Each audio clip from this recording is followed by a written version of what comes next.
Hello, welcome to B for U.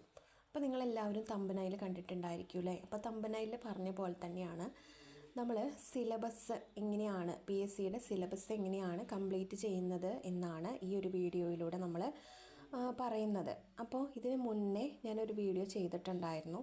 PSC തുടക്കക്കാർക്ക് എങ്ങനെയാണ് പഠിക്കേണ്ടതെന്ന് അറിയില്ല, അപ്പോൾ അവർ എങ്ങനെയാണ് പഠിക്കേണ്ടത് എന്ന് ഒരു വീഡിയോ ചെയ്തിട്ടുണ്ടായിരുന്നു. അപ്പോൾ ഞാൻ അതിൽ പറഞ്ഞിട്ടുണ്ടായിരുന്നു, നമ്മൾ പഠിക്കുമ്പോൾ നമ്മുടെ കയ്യിൽ ആദ്യം വേണ്ടത് സിലബസാണ്. അല്ലാതെ നമ്മൾ ആദ്യം തന്നെ റാങ്ക് ഫയൽ മേടിച്ചിട്ട് അതിലുള്ള കാര്യങ്ങൾ ഫുള്ള് ബൈ ഹാർട്ടായിട്ട് പഠിക്കുകയല്ല വേണ്ടത്.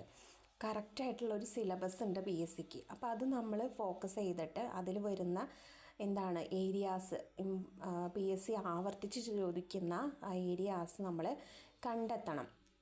അപ്പോൾ അത് നോക്കിയിട്ടാണ് നമ്മൾ പഠിക്കേണ്ടത്. അല്ലാതെ ഒക്കെ കൂടെ വാരി വലിച്ച് പഠിച്ചിട്ടുണ്ടെങ്കിൽ നമുക്ക് എവിടെ എത്തില്ല നമ്മൾ. അപ്പോൾ ആദ്യം തന്നെ നമ്മളൊരു സിലബസ് നമ്മുടെ കയ്യിൽ വയ്ക്കുക. സിലബസ് നമ്മുടെ കയ്യിലുണ്ടെങ്കിൽ തന്നെ നമുക്കൊരു ധൈര്യമാണ്. കാരണം സിലബസിൽ പറഞ്ഞിട്ടുള്ള ആ ഒരു ഏരിയാസ് നമ്മൾ കവർ ചെയ്ത് പോകുമ്പോൾ നമ്മൾ ടിക്കിടണം. അപ്പോൾ അങ്ങനെ ടിക്കിട്ട് പോകുമ്പോൾ നമുക്ക് കൂടുതൽ ടിക്കുകൾ നമ്മളിങ്ങനെ ടിക്കിട്ട് പോകുമല്ലോ. അപ്പോൾ നമ്മൾ പഠിച്ച ഏരിയാസൊക്കെ കാണുമ്പോൾ നമ്മൾ എന്ത് ചെയ്യും, ഒന്നുകൂടെ പഠിക്കാനുള്ള ആ ഒരു മനസ്സ് നമുക്കുണ്ടാവും.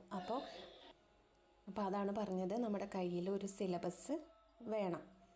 അപ്പോൾ സിലബസിൽ പറഞ്ഞിട്ടുള്ളത് പോലെ നമ്മൾ ഏറ്റവും ഇമ്പോർട്ടൻ്റ് കൊടുത്ത് പഠിക്കേണ്ട ഒരു പോർഷനാണ് കറണ്ട് അഫേഴ്സ് കേട്ടോ. അതിന് 20 മാർക്കാണ്.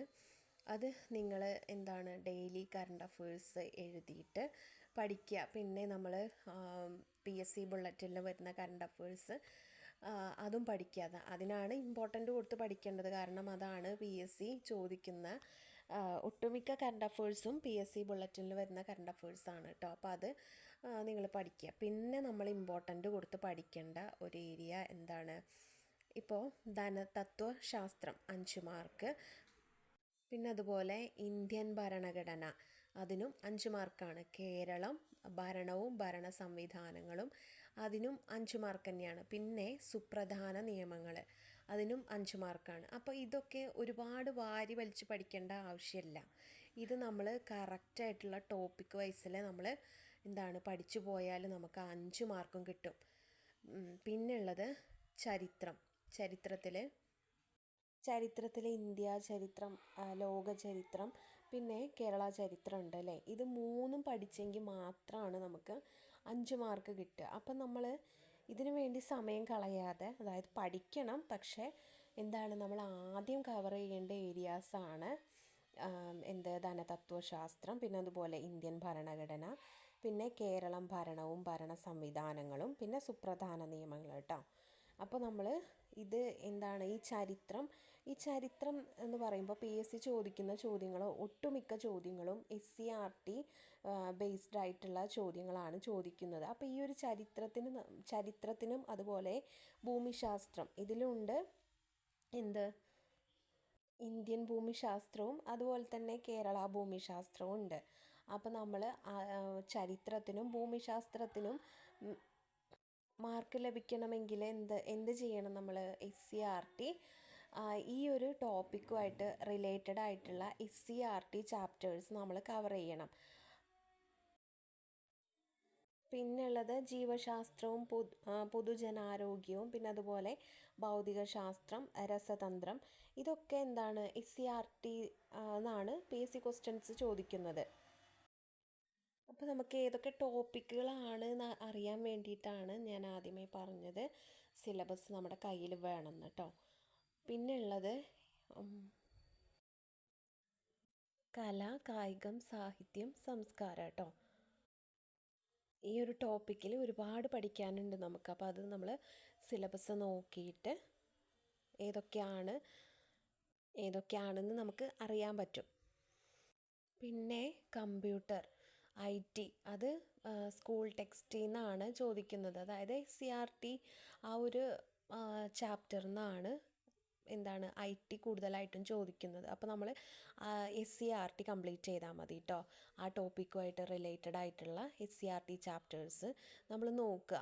അപ്പോൾ അതിൽ നിന്ന് നമ്മൾ ടോപ്പിക്കിൽ എന്തൊക്കെയാണ് പറഞ്ഞിട്ടുള്ളത് വെച്ചാൽ ആ ഒരു ഏരിയ കവർ ചെയ്യുന്ന SCERT ചാപ്റ്റേഴ്സ് നമ്മൾ പഠിക്കുക.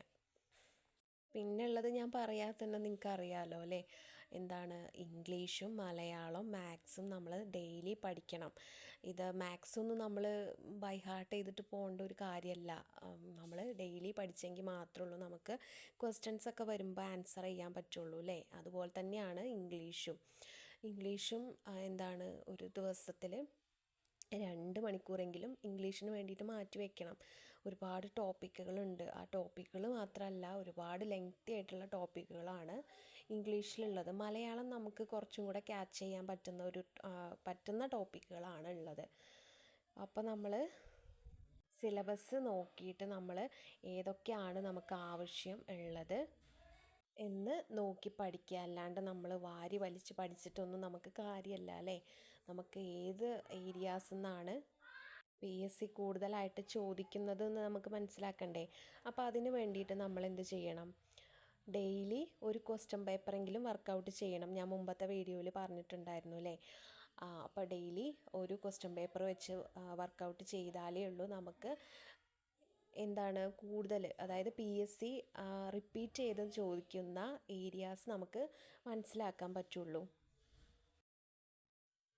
അപ്പോൾ നിങ്ങൾ സിലബസ് പ്രകാരമുള്ള ടോപ്പിക്കുകൾ മാത്രം പഠിക്കുക. അല്ലാണ്ട് എന്താണ് ഒരുപാട് പഠിച്ചിട്ട് ഒന്നും കാര്യമല്ല. നമുക്ക് എന്താണ് ഒരു സിലബസ് ഉണ്ട്. ആ സിലബസ് പ്രകാരം പഠിച്ചെങ്കിൽ മാത്രമേ ഉള്ളൂ നമുക്ക് എന്താണ് മാർക്ക് കിട്ടുള്ളൂ കേട്ടോ. നമ്മൾ കഷ്ടപ്പെട്ടെങ്കിൽ മാത്രമേ ഉള്ളൂ നമുക്ക് എന്താണ് നല്ലൊരു റിസൾട്ട് ഉണ്ടാക്കാൻ പറ്റുള്ളൂ. അപ്പോൾ എല്ലാവരും നന്നായിട്ട് പഠിക്കുക കേട്ടോ. വീഡിയോ ഇത്രയേ ഉള്ളൂ. Thank you.